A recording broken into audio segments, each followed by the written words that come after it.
All right, everybody, welcome to Saturday's Bible study. And let's continue on in Daniel.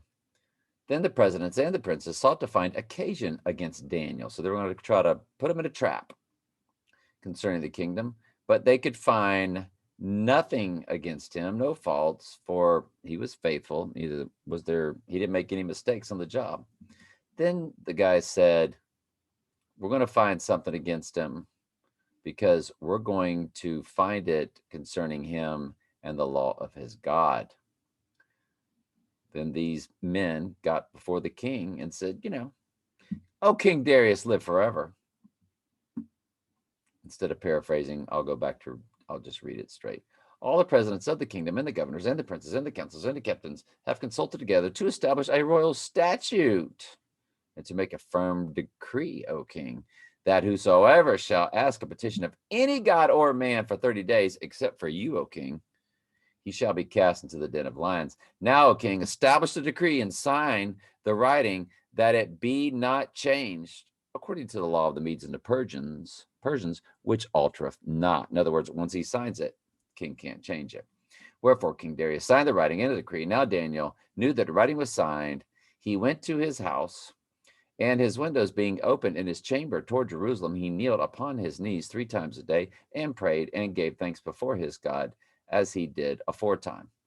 Of course, this is old covenant, the way he, knelt towards Jerusalem. Now, I don't think it would matter where you kneel or how you pray.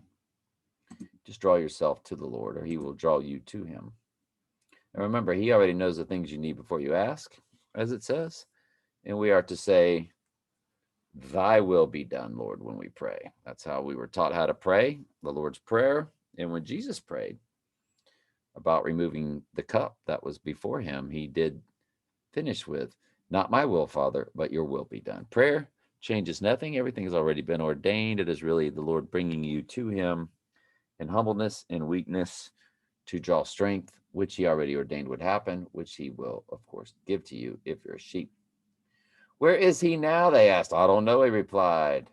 Then they looked, then they took the man who had been blind to the Pharisees, because it was on the Sabbath that Jesus made the mud and healed them. The Pharisees asked the man about it, so he told them, "He put the mud over my eyes and washed it away, and I could see." Some of the Pharisees said, "This man Jesus is not from God, he is working on the Sabbath." Others said, "But how can an ordinary sinner do such miraculous signs?" So there was deep division of opinion among them. Then the Pharisees again questioned the man who had been blind and demanded, "What's your opinion about this man who healed you?" The man said, "I think he must be a prophet." And the Jewish leaders still refused to believe the man who had been blind and could now see. So they called in his parents and they asked them, "Is this your son who was born blind? If so, how can he now see?" His parents replied, "We know this is our son and that he was born blind, but we do not know how he can see or who healed him. Ask him. He is old enough to speak for himself." Love y'all very much. Stay in touch. Ask questions.